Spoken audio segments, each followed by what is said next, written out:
Breathe Pakistan. A Dawn Media initiative. Let's weather the change together.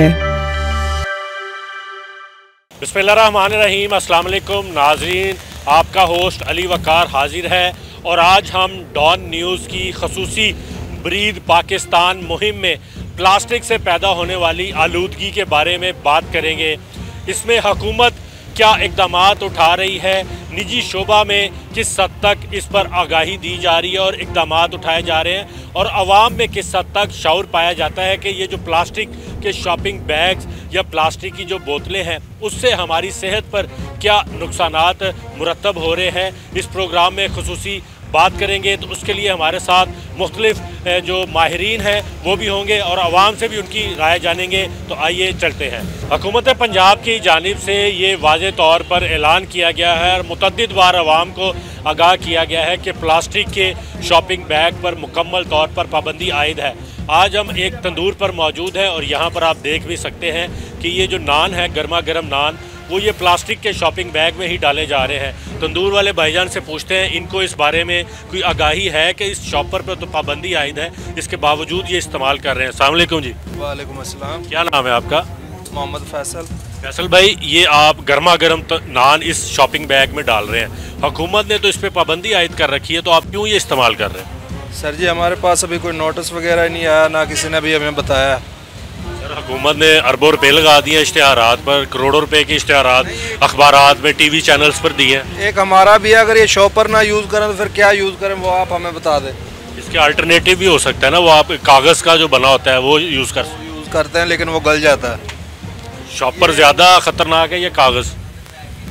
मैं तो कहूँगा shopper ज़्यादा ख़तरनाक है। जब आपको ये पता है कि ये ख़तरनाक है, इसके बावजूद आप इस्तेमाल करते हैं, अपनी सेहत, बाकी लोगों की सेहत का ख्याल नहीं है? सर जी, ख्याल तो अब हमें इसके लिए, अगर ये हम छोड़ें तो इसके साथ हम क्या यूज़ करें वो हमें बता देना कि इसके शॉपर आप छोड़ दें, ये यूज़ करें, वो भी तो हमें बताएं ना। अच्छा भाईजान, आप लोगों को ये भी तो आगाही दे सकते हैं ना कि आप घर से रोटी लेने के लिए आए, नान लेने के आए, तो कोई कपड़ा साथ लेके आए तो उसमें अपना नान रोटी लेके जाए। सर जी, कोई भी नहीं लेके आता। उसकी क्या वजह? पता नहीं क्या वजह है, हर कोई तो जौन सा है वो कह रहा है बस प्रोटोकॉल हो।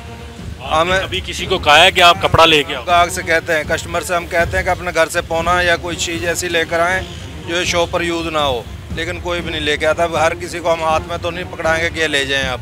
अच्छा, आपको पता है कि जितना गर्म नान आप इस प्लास्टिक में डाल रहे हैं ये हमारी रगों के अंदर जाता है, बज़ाहिर तो नज़र नहीं आ रहा, लेकिन कैंसर जैसा मोजी मर्ज इससे पैदा होता है। आपको इसका एहसास है? हमें एहसास है। हमें क्यों नहीं एहसास होगा?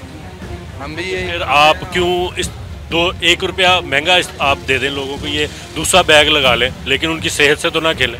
वो बैग अभी तक हमने ना देखा है ना हमारे पास आया है, लेकिन आप हमें बता दें कि वो बैग कहाँ से मिलता है, कहाँ कौन सी शॉप से मिलता है, हम इंशाल्लाह वो यूज़ कर लेंगे। आप ये जो दूध इसमें डालते हैं, इसमें दूध वास्ते इस्तेमाल यही हो रही है, हर जगह ते हर दुकानदार को यही थैली है, जे कोई होर थैली आ जाए फिर असी इस्तेमाल होर कर लांगे। वो तो पैक्ड मिलती है ना, जिस तरह बाकी डब्बे का दूध या पैक वाले कंपनियों वाला आता है, तो आप इस तरह की पैकिंग क्यों नहीं करके दे सकते? क्यों नहीं, हमनों नहीं करनी यार। उसकी क्या वजह है?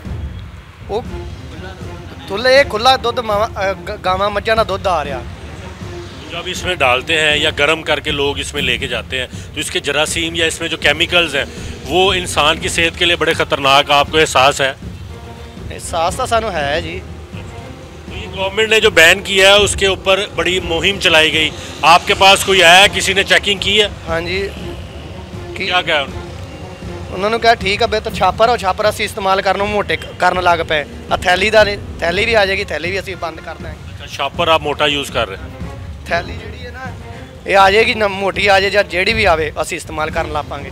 अच्छा जी, एक बाबा जी भी हमारे साथ मौजूद हैं, इनसे पूछते हैं कि ये किस हद तक अवेयर है, ये जो प्लास्टिक की पोल्यूशन है या खाने पीने की जो अशिया आप प्लास्टिक के शॉपर बैग्स में लेके जाते हैं उससे सेहत पर क्या असरात मुरतब होते हैं। अस्सलाम वालेकुम जी। क्या नाम है आपका? अब्दुल अजीज। आपको ये पता है कि हुकूमत ने ये प्लास्टिक के जो शॉपिंग बैग्स हैं इस पर पाबंदी आयद कर रखी है? बड़े बड़े स्टोरों पर तो हमें नज़र आते हैं कि वो पैसे लेके आपको वो कपड़े से बने या दूसरे मुख्तलिफ चीज़ों से बने बैग्स देते हैं, आम दुकानों पर क्यों ये मिल रहे हैं अभी तक? गवर्नमेंट को चाहिए कि जो मैन्युफैक्चर जहाँ पे होती है उसको ख़त्म करें। मैन्युफैक्चरिंग के बाद कहीं स्टॉक है तो उनसे बात करें, कोई टाइम दे नहीं है तो जो शालमी से जहाँ से यानी बाहर मार्केट में आते हैं तो उनको ख़त्म करें। जैसे ये फिर आम दुकान से ख़त्म हो जाएगा। अदरवाइज़ ये ज़रा ये बताइए कितना मुश्किल है कि आप अगर नान रोटी या दूध लेने आते हैं या कोई सालन वगैरह या चाय वगैरह लेने आए तो घर से कोई बर्तन उठा के ले आए, उसमें घर से रुमाल ले आए कपड़े का, उसमें आप रोटी नान ले जाएं, कितना मुश्किल होता है? ये आपने सवाल किया मुझे, मैंने तो एक दफ़ा टीवी में देखा कि इसका कितना नुकसान है, यानी शाबत में रोटी का लेके केमिकल होते हैं इसमें, ये बड़ा कैंसरस होते हैं। उस दिन से लेकर मेरे ख्याल लगभग 2 साल होने वाले हैं जब मैंने ये टीवी में देखा था। उसके बाद कभी भी रोटी हमने प्लास्टिक में नहीं लेके, अपनी बात कर रहा हूँ मैं, कपड़े में लेके जाते हैं, दूध लेने जाएं, दही लेने जाएं, घर से बर्तन लेके जाते हैं।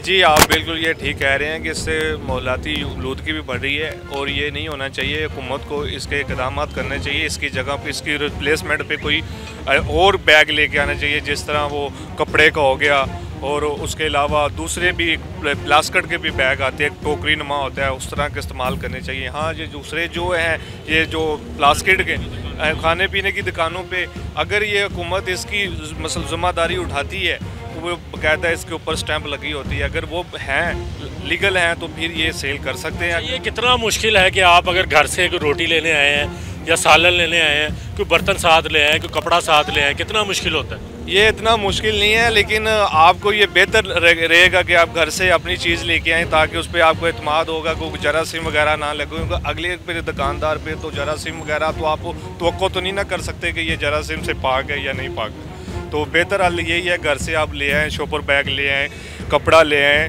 जिससे आप रोटियाँ अपनी ले जाएँ। और उसको पता है ये सेहत के लिए कितना ख़तरनाक है? ये से बहुत सेहत के लिए आप ये कैंसर में मुबतला हो सकते हैं और भी कोई बीमारियां लग सकती हैं। भाईजान क्या नाम है आपका? मलिक नसीब। मलिक साहब कहाँ से आप? मैं कोयटा से हूँ सर। अच्छा, कोयटा से लाहौर में पढ़ने के लिए आए? नहीं, यहाँ पे हम लोग का छोटा सा फंक्शन था, उसको अटेंड करना। अच्छा, ये बताएं, आपको ये मालूम है कि ये जो प्लास्टिक है ये हमारे लिए, माहौल के लिए कितना ख़तरनाक है और हमारी सेहत के लिए कितना? जी, पोल्यूशन के लिए हमारे बहुत ख़तरनाक है और माहौल भी बहुत गंदा होता है इससे। हमें चाहिए कि हमें ये अपना माहौल, अपना शहर साफ़ करना चाहिए। ये हुकूमत ने तो ऐलान कर रखा है कि आप ये प्लास्टिक के जो शॉपिंग बैग है इस पर पाबंदी है, खाने पीने की खुसूसन अशिया उसमें ना लेके जाएं, बड़ा ख़तरनाक केमिकल्स होते हैं, इससे वो इंसानी सेहत के लिए ख़तरनाक है।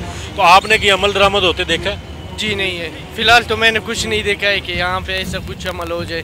ठीक हो गया जी। चलें, आपने ये अवाम की राय सुनी है, वो ये कहते हैं कि इक़दामात हुकूमत को मज़ीद करने चाहिए।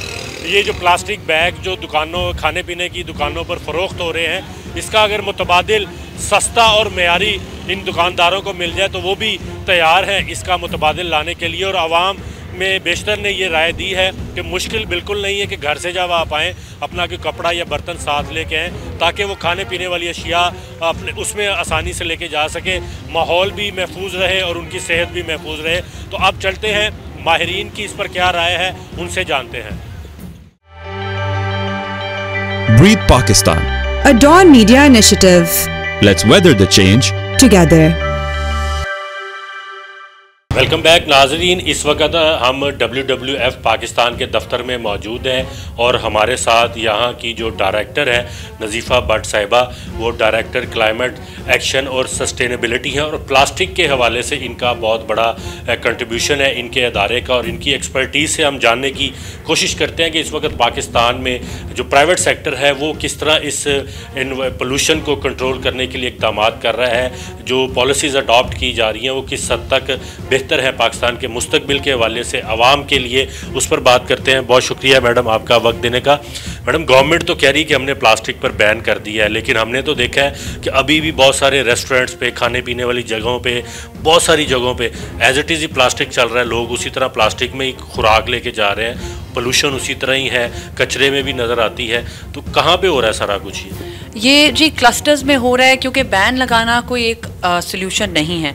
बहुत से इक़दाम करने की ज़रूरत है, जिसके अंदर सबसे पहले आगाही है, पब्लिक की भी आगाही की ज़रूरत है। सिर्फ प्राइवेट सेक्टर का काम नहीं है और गवर्नमेंट का नहीं है। गवर्नमेंट और प्राइवेट सेक्टर मिलकर ऐसी कैंपेन्स करें, ऐसी तरीके चलाएं जिसके अंदर हम स्कूल कॉलेजेस को लेकर के उनकी आगाही करें प्लास्टिक अवेयरनेस के मुतल्लिक। उसके अंदर जिस तरह wrapping, packaging, plastic, single use plastics जिसको हम कहते हैं, उसको इस्तेमाल को कम करना जो है वो सबसे इम्पॉर्टेंट है, क्योंकि वो जो है वो सबसे बड़ा प्रॉब्लम क्रिएट कर रहा है। इस वक्त कितना प्लास्टिक हम जनरेट कर रहे हैं? बिलखुसूस अगर पंजाब की मैं बात करूं, सबसे बड़ा सूबा है आबादी के लिहाज से, यहाँ पर कितना प्लास्टिक जनरेट हो रहा है, उसके डिस्पोज होने के कौन से तरीक़ाकार है जो गवर्नमेंट कर रही है, या LWMC अब जो कैंपेन चला रही है उसमें क्या किरदार अदा कर रही है, डिपार्टमेंट्स क्या रोल प्ले कर रहे हैं, आपकी क्या मॉनिटरिंग है इस हवाले से? सबसे पहले 3.6 मिलियन टन्स जो है वो पाकिस्तान जनरेट करता है प्लास्टिक्स, उसके वेस्ट, उसके अंदर 65% जो है वो तो है ही प्लास्टिक, और उसका भी अगर हम देखें तो 40% सारा पैकेजिंग वेस्ट है, रैपिंग का वेस्ट है,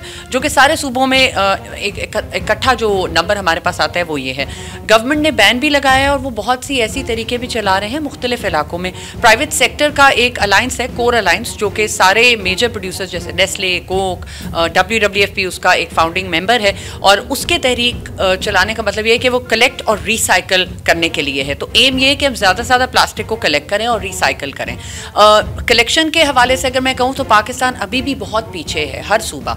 लाहौर के अंदर पर्टिकुलरली यहाँ पर बहुत सा काम हो रहा है, इंफ्रास्ट्रक्चर भी सामने आया है, और LWMC और बहुत सी प्राइवेट और कंपनीज जो हैं वो मिल करके वेस्ट को अलहदा करके जो रिसाइकलेबल हैं उनको रिसाइकल करवाने के लिए कोशिश कर रहे हैं। जो इन्फोर्समेंट होती है गवर्नमेंट सेक्टर की या डिपार्टमेंट्स की, वो हमें शहरों में तो नज़र आ जाती है क्योंकि वहाँ मशीनरी मुतहरिक होती है, कोई ना कोई उनके ऊपर उनको खौफ होता है कि चेक कर लेंगे। जिस तरह अब वज़ीर आला पंजाब हैं, वो भी अगर अचानक कोई छापा मारती हैं या रोड पे निकलती हैं तो उनको नज़र आता है, उस खौफ से तो वो काम कर रहे होते हैं। लेकिन देहातों में जहाँ पर लोगों को इतनी अवेयरनेस नहीं है, वहाँ पर आपने क्या मोनीटर किया है, उसकी वहाँ पर क्या सिचुएशन है और लोग वहाँ पर किस हद तक मुतासिर हो रहे हैं? अच्छा, जो देहाती इलाके हैं, पहली बात तो ये कि वहाँ पर इतना प्लास्टिक नहीं जनरेट हो रहा जितना अर्बन एरियाज़ में यानी शहरों के अंदर हो रहा है। वहाँ पर भी आगाही की बहुत ज़रूरत है और गवर्नमेंट को चाहिए कि सूबाई और डिस्ट्रिक्ट लेवल पर और यूनियन काउंसिल के लेवल पर जा करके उनकी CSO और CBOs के तहत उनकी आगाही करें प्लास्टिक वेस्ट के तहत,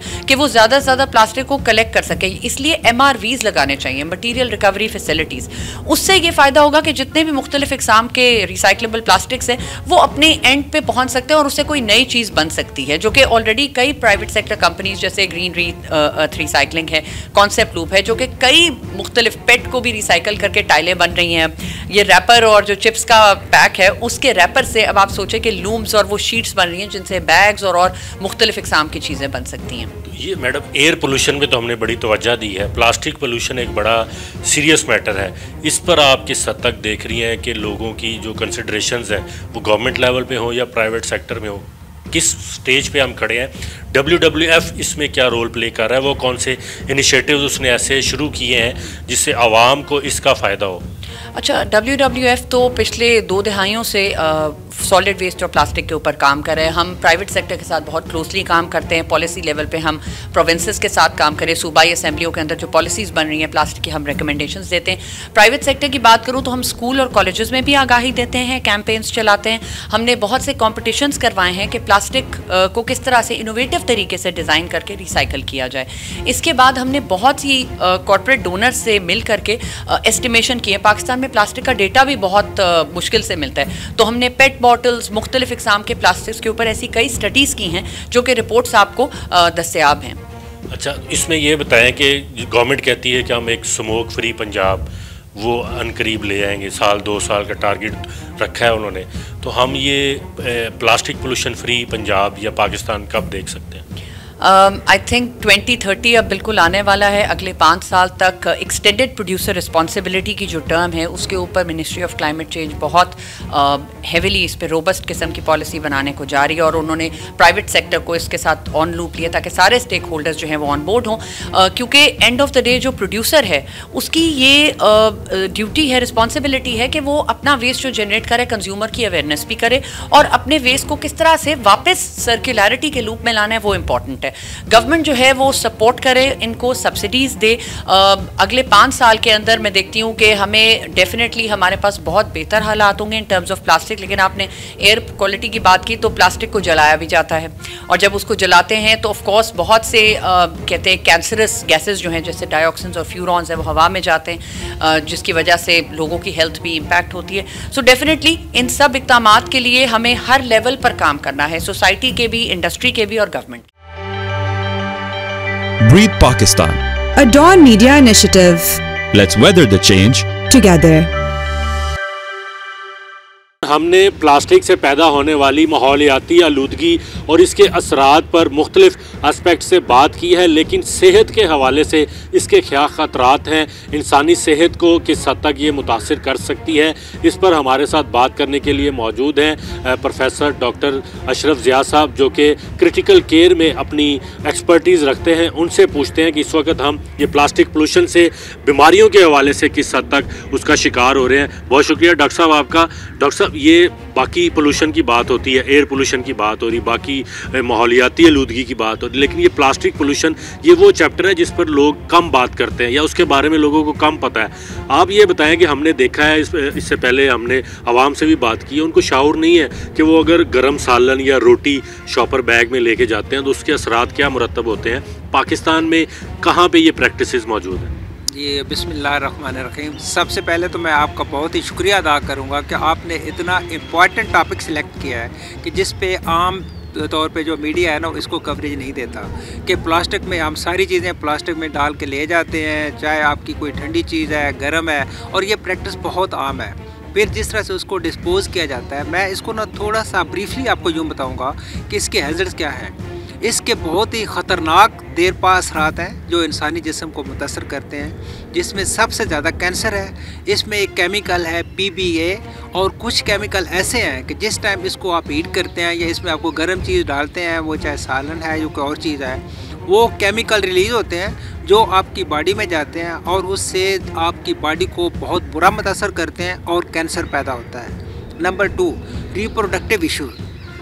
जब भी आप प्लास्टिक का फ्रीक्वेंट यूज़ करते हैं, प्लास्टिक में चीज़ें आप लेके आते हैं और उनको आप हीट करते हैं या यूज़ करते हैं, आप देख लें कि आजकल इनफर्टिलिटी के केसेस बहुत ज़्यादा हो रहे हैं। उसमें एक वजह यह भी है कि प्लास्टिक का बेदरेग इस्तेमाल किया गया, उसको प्रॉपर तरीके से डिस्पोज नहीं किया गया, नाक़िस किस्म का प्लास्टिक इस्तेमाल किया गया, और उससे फिर दोनों में मेल और फीमेल इनफर्टिलिटी के बहुत ज़्यादा केसेस, उसमें कैंसर के भी प्रॉब्लम आ रहे हैं और वैसे भी रिप्रोडक्शन में बहुत ज़्यादा प्रॉब्लम आ रही है। न्यूरोलॉजिकल इश्यूज़, जिस तरह से आप देखते हैं कि बच्चों में, और बल्कि उसमें आप देखते होंगे, शायद आपने भी एक कोई अंदाज़ा लगाया होगा कि बहुत सारे बच्चे ऐसे हैं जो एबनॉर्मल पैदा हो रहे हैं। शायद हम इन चीज़ों पे फोकस नहीं करते, ये चीज़ें हम आम तौर पे नोटिस नहीं करते। आम तौर पे लोग नहीं समझते कि ये जो चीज़ हम इस्तेमाल कर रहे हैं इसका इम्पेक्ट क्या आएगा। लोग तो ये समझते हैं कि आपने कोई जो बीमारियां रूटीन में आ रही हैं वही सिर्फ कॉज बन रही हैं, लेकिन इस पर जो सर हमने माजी में देखा कि हॉस्पिटलों का जो वेस्ट होता था, ये नाली थैली के नाम से बड़ा ये अहम कारोबार था, वही क्रश होता था, उसी से दोबारा प्लास्टिक बन जाता था। अब वो किस स्टेज पर इस तरह के नोटिस केसेस आपके सामने रिपोर्ट होते हैं? जी, अब अगर आप उसको अगर देखते हैं ना, स्ट्रिक्ट जहाँ पे मॉनिटरिंग हो रही है, जहाँ पे हेल्थ केयर सिस्टम प्रॉपर, उसमें पंजाब हेल्थ केयर कमीशन हमारा काफ़ी एक्टिव है, उसकी प्रॉपर डिस्पोजल हो रही है। प्रॉब्लम आ रही है जहाँ पे आप ये बाकी चीज़ें आप जो प्लास्टिक को लेके आ रहे हैं यूज़ करके, और लोग उसी को हीट करते हैं, जिससे बहुत ज़्यादा प्रॉब्लम होती है। न्यूरोलॉजिकल प्रॉब्लम बहुत ज़्यादा, बच्चे आप देख रहे होंगे बहुत ज़्यादा CP चाइल्ड और वैसे एबनॉर्मल बच्चे, और उसकी जो सबसे बड़ी वजह है बाकी वजूहत के साथ साथ वो ये है कि ये प्लास्टिक का बेदरेग इस्तेमाल हो रहा है, जिसके साथ ये बीमारियां फिर बढ़ती जा रही हैं। फिर एक और चीज़ बहुत ही कॉमन है, रेस्पिरेटरी ट्रैक प्रॉब्लम, जो सांस की बीमारियां हैं, सांस की नाली की प्रॉब्लम, बच्चों में भी बड़ों में भी। जब भी आप प्लास्टिक यूज़ करते हैं, उसके पार्टिकल्स, उसके माइक्रो पार्टिकल आपकी सांस की नालियों में जाते हैं, जिससे बहुत ही ख़तरनाक बीमारियां, इवन लंग्स में आपके ब्लॉकेट हो जाती है, जिसमें हम ब्रोंकिएक्टेसिस कहते हैं, या उसके बाद में उसको जो COPD डेवलप हो जाती है, वो चीज़ें हैं जिससे बहुत ज़्यादा डेवलप हो रही हैं। तो ये इसकी ख़ास इसकी वजह, इसके अलावा भी बहुत ज़्यादा वजूहत हैं इसकी, जो इससे साथ ये प्रॉब्लम हो सकती है। मैं सर स्टडी कर रहा था कि ये सिर्फ आप तो कह रहे हैं ना खाने पीने की चीज़ें, ये जो सिंथेटिक प्लास्टिक बनता है उससे फिर कपड़े बनते हैं हमारे, वो ड्रेस कपड़ों जिल्द के ज़रिए भी ये प्लास्टिक हमारी जिस्म में एब्जॉर्ब होता है। इसके कोई ऐसा स्पेसिफिक डाटा या हमारे यहाँ स्टडीज़ है मेडिकल की फील्ड में कि हमें ये अंदाज़ा हो सके कि कितने पेशेंट्स इन अलामात की वजह से हैं जो प्लास्टिक से मुतासर हैं, या हेल्थ केयर सिस्टम में अभी मज़ीद इंटरवेंशन करने की ज़रूरत है? जी, आपने ना बहुत ही एक अहम सवाल किया है। जब जैसे पहले हमने इसमें जो स्टार्ट में हमने कहा था कि इस टॉपिक पे बहुत कम बात हुई है, तो अभी इस पे ऐसी कोई स्टडी नहीं हुई कि इससे कितनी ज़्यादा डिजीज़ फैल रही हैं और क्या डाटा क्या है हमारे पास, लेकिन इस पे काम करने की बहुत ज़रूरत है कि जब भी आप प्लास्टिक यूज़ करते हैं, चाहे आपकी बॉडी के साथ कॉन्टैक्ट है जिसके साथ फिर एलर्जिक रिएक्शन आ जाते हैं, आपकी बॉडी के डिफरेंट रिस्पॉन्सेज हैं वो जो मुतासर होते हैं सिस्टम, उसके साथ साथ उसके पार्टिकल, जब भी आप प्लास्टिक को ओपन करते हैं या कहीं पर यूज़ करते हैं, उसके पार्टिकल आप इनहेल करते हैं, आपको सांस की बीमारियाँ शुरू हो जाती हैं और आपकी सांस की बीमारियाँ परमानेंट हो जाती हैं, जिससे फिर बहुत ही ज़्यादा पेचीदगियाँ पैदा हो जाती हैं। बहुत शुक्रिया डॉक्टर साहब आपका। तो डॉक्टर साहब की आपने बात सुनी, इन्होंने इससे पैदा होने वाली जो बीमारियां हैं उसके हवाले से भी आगाह किया है और गवर्नमेंट से भी उनका यही कहना है कि मज़ीद एक्सटेंसिव कैंपेन जो है अवेयरनेस के हवाले से, बिलखसूस ये जो ग्रास रूट लेवल पर आवाम छोटे मोटी दुकानों पर गली मोहल्लों में जो प्लास्टिक का इस्तेमाल करते हैं, चाहे वो शॉपर्स की सूरत में है या ये जो नाकिस मटीरियल से बनी हुई प्लास्टिक की बोतल्स हैं या आपके बर्तन हैं, इस पर भी आगाही देने के लिए एक बड़ी कैंपेन करने की ज़रूरत है। तो इस पर गवर्नमेंट का मौक़िफ़ क्या है, वो क्या सारे इक़दाम कर रहे हैं, मज़ीद इसको बेहतर कैसे किया जा सकता है, आइए चलते हैं अब उनसे बात करते हैं। Breathe Pakistan. A Dawn Media initiative. Let's weather the change Together. Welcome back नाजरीन। अब हुकूमती सतह पर ये प्लास्टिक की जो पोल्यूशन है इसको कंट्रोल करने के लिए क्या इक़दाम उठाए जा रहे हैं। जो मुहिम शुरू की थी हुकूमत ने वो किस हद तक कामयाब हुई है, आवाम की राय आपने जानी, माहिरीन की राय आपने जानी, हुकूमत का मौक़िफ़ इस हवाले से जानने के लिए हमारे साथ डायरेक्टर जनरल महकमा माहौलियात पंजाब मोहम्मद इमरान साहब मौजूद हैं। इनसे पूछते हैं। सर बहुत शुक्रिया आपके वक्त देने का। सर हुकूमत ने एक बड़ी एक्सटेंसिव कैंपेन चलाई थी प्लास्टिक फ्री प्रोविंस के हवाले से, लेकिन हमने देखा है कि अभी भी शहर में बहुत सारे मुकामात पर, बिलखसूस खाने पीने की जो दुकानें हैं वहाँ पे अभी भी शॉपर में ही उसी तरह खुराक जा रही है। एक्सपर्ट्स कहते हैं कि ये बड़ी खुराक इसके लिए बड़ी हमारे लिए जहरीली साबित हो रही है, कैंसर जैसा मूजी मर्ज इससे पैदा होता है। तो हुकूमत का वो कैंपेन किस हद तक कामयाब हुई? बड़े स्टोर्स पे तो आप पैसे दे के तो आपको बैग मिल रहा है, लेकिन ओवरऑल जो प्लास्टिक पोल्यूशन है उसको किस तरह काबू करेंगे? देखिए ये बड़ा इंपॉर्टेंट क्वेश्चन है जो आपने इस इशू को रेज़ किया है, और मैं ये समझता हूँ कि गवर्नमेंट ऑफ पंजाब ने इस बार जो कॉम्प्रिहेंसिव स्ट्रेटजी बनाई है प्लास्टिक की मैनेजमेंट के हवाले से, वो शायद हमारी पिछले 75-76 साल के अंदर कभी इस तरह की स्ट्रेटजी नहीं बनी। उसकी वजह यह है कि हमेशा जब भी बात होती थी वो प्लास्टिक की कॉन्फिस्केशंस की बात होती थी। आपके इल्म में है कि मल्टीपल टाइम्स ये कैंपेन्स चलती हैं और फिर उसके बाद हमने देखा कि मामलात उधर जू के तू आप कुछ अर्सा उसका असर रहता है और फिर ख़त्म हो जाता है। सो इस बार देखा यह गया कि इसकी रूट कॉज क्या है। हमने ये देखा कि रूट कॉज ये है कि पाकिस्तान के किसी भी फेडरेटिंग यूनिट के अंदर प्लास्टिक की प्रोडक्शन का डेटा मौजूद नहीं है, ना पंजाब के अंदर ना कहीं और। सो इस वक्त हमारे पास जो डेटा अवेलेबल है वो प्लास्टिक वेस्ट का तो अवेलेबल है, और वो भी एक एस्टिमेटेड है कि पाकिस्तान में 3.3 million tons plastic waste annually generate होता है। लेकिन प्लास्टिक की प्रोडक्शन कितनी है, प्रोडक्शन यूनिट्स कहाँ पे हैं, वो कहाँ से प्लास्टिक प्रोड्यूस होता है, डिस्ट्रीब्यूटर्स कहाँ पे हैं। इसमें WWF का जो डाटा है वो एस्टिमेटेड है कि 6 मिलियन टन प्रोडक्शन है हमारी, उसमें कराची और लाहौर जैसे बड़े शहरों का बड़ा किरदार है, और वीकली भी हम सैकड़ों टन जो वेस्ट है वो प्रोड्यूस भी कर रहे हैं और उसी हिसाब से प्लास्टिक जनरेट भी कर रहे हैं। जी, जो ये जनरेशन की जितनी भी स्टडीज़ हैं वो बेसिकली रिवर्स इंजीनियरिंग के ज़रिए की गई हैं, जो कि प्लास्टिक वेस्ट के डाटे को सामने रखा जाता है। फॉर एग्जांपल अगर हम कहते हैं कि 3.3 मिलियन टन वेस्ट जो है वो प्रोड्यूस हो रहा है, तो एक एस्टिमेट किया जाता है कि इतना पैदा हो रहा है तो उसमें से इतना जो है वेस्ट, इस किस्म की कैलकुलेशंस है। क्योंकि आज तक कभी प्लास्टिक की रजिस्ट्री बनी ही नहीं है। So first time ever government of Punjab की डायरेक्शंस पर एनवायरमेंटल प्रोटेक्शन एजेंसी प्लास्टिक का ये पूरा नॉन फॉर्मल सेक्टर को फॉर्मल सेक्टर में कन्वर्ट कर रही है। हमारी जो रेगुलेशंस है वो बन गई हुई हैं, रजिस्ट्रेशन स्टार्ट हो रही है। सो हम अब एग्जैक्टली जानना शुरू हो जाएंगे कि प्लास्टिक के कारखाने पंजाब में कहाँ कहाँ पे हैं, उनकी प्रोडक्शन कैपेसिटी कहाँ पे है, डिस्ट्रीब्यूटर्स कौन कौन से हैं, रिसाइकलर्स कौन कौन से हैं, कंज्यूमर्स कौन कौन से हैं, ताकि एक सप्लाई चेन का हमें पता लगे कि बेसिकली सप्लाई आ कहाँ से रही है और उसको फिर मैनेज किया जा सके।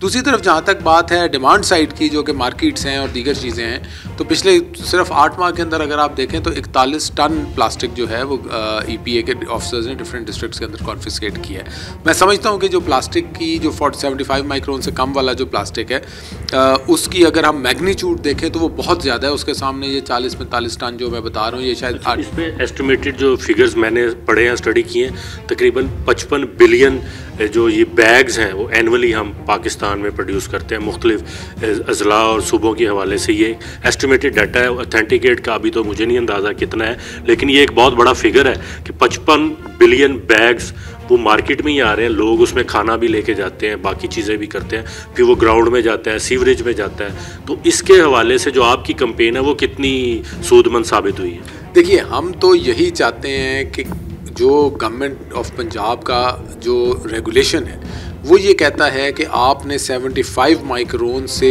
मोटा लिफाफा जो है वो अलाउड है, उससे कम अलाउड नहीं है।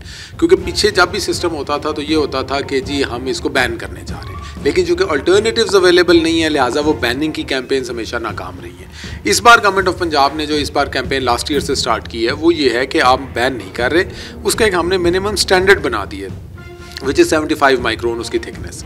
सो ये जितने भी लिफाफे प्रोड्यूस हो रहे हैं हम पंजाब के अंदर इंश्योर करेंगे कि ये 75 माइक्रोन से कम के लिफाफे ना हों, ऊपर के लिफाफे हो, ताकि यह कि वो फूड ग्रेड आइटम के अंदर होता है, अगर वो उसके अंदर लोग यूज़ भी करते हैं तो चूँकि वो मोटा होता है वो पिघलता नहीं है और उसका मटीरियल साफ़ होता है। तो ये एक चीज़ है जो कि गवर्नमेंट ऑफ पंजाब करने जा रही है और इस कैंपेन को हम दोबारा इंटेंसीफाई कर रहे हैं और आप देखेंगे कि वेरी सून ये अब हमारी जो EPA की टीम्स हैं वो आपको मुख्तलिफ मार्केट्स के अंदर फिरती हुई नज़र आएंगी, मुख्तलिफ फूड आउटलेट्स में फिरती हुई नज़र आएंगी। विल मेक इट श्योर कि ये जो जहाँ एक तरफ हम सप्लाई को इरेगुलर से रेगुलर उस कंपोनेंट में लाना चाह रहे हैं तो वहीं पर जो डिमांड साइड है उसके ऊपर भी पूरा कार्रवाई जाए। सर, ये जितनी कलेक्शन होती है वेस्ट की सूरत में प्लास्टिक की, इसको अगर आप लैंडफिल साइट पर डंप करने की बजाय उसको रीयूज़ करें। एक प्रोजेक्ट पंजाब गवर्नमेंट का जो लाहौर में आपने प्लास्टिक रोड बनाई ज़फ़र अली रोड पे, उसके बाद कोई मज़ीद इनिशिएटिव इस तरह के नज़र नहीं आ रहे? क्या वो कॉस्टली हैं या वो सस्टेनेबल नहीं है? कौन सी ऐसी चीज़ें हैं जो गवर्नमेंट इस प्लास्टिक को यूटिलाइज़ करके एक तो माहौल को भी बचा सकती है और आवाम की सेहत भी उससे बच सकती है? देखिए, जिस तरह आपने प्लास्टिक रोड की बात की, बहुत इंपॉर्टेंट बात है। इसी तरह अभी हमने ये जो अगर आप देखें हमारा जो सस्ता बाज़ार है, जो मॉडल बाज़ार है टाउनशिप का, उसमें एक बहुत बड़ा प्लास्टिक का एक बच्चों के खेलने का एक वो झूला पड़ा हुआ है जो कि इसी तरह रिसाइकल्ड वेस्ट से बने। लाहौर के फैसलाबाद के स्कूल्स के अंदर कुर्सियाँ तकसीम की गई हैं जो कि इसी प्लास्टिक की वेस्ट से बनी है। हमारे बहुत से हॉस्पिटल्स के अंदर, इवन हमारे ऑफिस में भी अगर आप बाहर देखेंगे तो जो बेंचेस पड़े हैं प्लास्टिक के वो रिसाइकल्ड प्लास्टिक के बने हुए हैं। तो ये सारा काम जो है ये साथ साथ चल रहा है। वी अंडरस्टैंड कि ये एक बैटल है जो कि मुश्किल बैटल है, लंबी बैटल है और हम उसके लिए पूरी तरह तैयार हैं। We are embarking upon this very aggressive agenda and we are pursuing it in a very focused manner and मुझे उम्मीद है कि इंशाल्लाह जल्द अज जल्द आप देखेंगे कि ये जो प्लास्टिक है, ख़ास तौर पे जो 75 माइक्रोन से कम वाला है, ये मेनास जो है ये आपको बहुत कम हो जाएगा। ये रिसाइकलिंग के जो प्रोजेक्ट्स हैं ज़्यादातर ये कॉर्पोरेट लेवल पे हैं या प्राइवेट सेक्टर में, गवर्नमेंट सेक्टर पे क्यों इसका इनिशिएटिव नहीं लिया जा रहा? देखिए, जहाँ तक बिज़नेस करने का ताल्लुक है तो जाहिर है वो तो बिज़नेस करना बिजनेसमैन का काम है। गवर्नमेंट का काम बिज़नेस को प्रमोट करना है। तो हम जितने भी ये रिसाइकलिंग यूनिट्स हैं जो कि हमारे पास आते हैं एनवायरमेंटल कंप्लाइंस लेके, उनकी NOCs वगैरह, उसको हम प्रायोरिटी पे फोकस करते हैं, प्रायोरिटी पे प्रोसेस करते हैं ताकि ये है कि ये बिज़नेस जो है वो फ्लरिश करे। और हमारा तो यही है कि जी गवर्नमेंट एक एनेबलिंग एनवायरनमेंट दे और जितने ज़्यादा से ज़्यादा बिजनेसेस हैं वो आएँ, आके मार्केट में बैठें और बैठने के बाद ये रिसाइकलिंग प्लांट्स जो हैं वो लगाने शुरू करें। तो कब एक तो नारा पंजाब जो EPA का है वो ये है स्मोक फ्री पंजाब, तो अब ये प्लास्टिक फ्री पंजाब या ये जो अवामी सेहत के लिए ख़तरनाक पोल्यूशन है, इससे फ्री पंजाब कब तक हम समझते हैं हो जाएगा? देखिए, मैं तो यही कहता हूँ कि हमारी तरफ से तो जितनी मैक्सिमम एफ़र्ट है वो हम करते रहेंगे, पहले भी कर रहे हैं और आगे भी करते रहेंगे, मज़ीद इंटेंसीफाई करेंगे। और हमारी यही है कि पंजाब के अंदर जो 75 माइक्रोन से कम का लिफाफा है ना वो बने ना वो बिके। लेकिन मैं साथ ही साथ आपके चैनल की वसातत से अहलियाने पंजाब से भी रिक्वेस्ट करूँगा कि आप भी इनकार कीजिए 75 माइक्रोन से कम के लिफाफे को या छोटी छोटी जो 12 ज़रब 16 इंच से छोटे लिफाफे हैं, क्योंकि ये आपकी सेहत के लिए अच्छा नहीं है। दुकानदारों को भी चाहिए, रिटेलर्स को भी चाहिए कि जी आप अपनी रिटेल शॉप्स के अंदर ये वाले छोटे लिफाफे ना रखें। लेकिन जब पब्लिक एक बार इनकार करना शुरू करेगी कि जी ये नहीं, ये मेरी सेहत के लिए अच्छा नहीं है, ये मुझे ये चीज़ नहीं चाहिए, तो फिर मेरा ख्याल है कि ये जो चेंज जो गवर्नमेंट लाना चाह रही है ये बहुत तेज़ी से आ जाएगा। तो जहाँ गवर्नमेंट अपना किरदार अदा कर रही है, वहीं पर सोसाइटी को भी अपना किरदार साथ साथ अदा करना है। जी बिल्कुल, बहुत शुक्रिया। डीजी साहब का ये कहना था कि हुकूमत तो पुरअज़्म है कि वो पंजाब को प्लास्टिक फ्री बनाने के लिए अपने तमाम तर इक़दाम कर रही है और उसमें आवाम को भी इनका साथ देना है। मिलकर ये दोनों ताली जैसे दोनों हाथों से बजती है, तो आवाम और हुकूमत मिलकर इस पर काम करेंगे तो आपकी और हमारी सबकी ज़िंदगी जो है वो महफूज होगी, माहौल भी जो है वो साफ़ होगा। तो आज के प्रोग्राम से इतना ही, अगले प्रोग्राम के साथ दोबारा हाज़िर होंगे, तब तक के लिए अल्लाह हाफिज़। Breathe Pakistan. A Dawn Media initiative. Let's weather the change Together.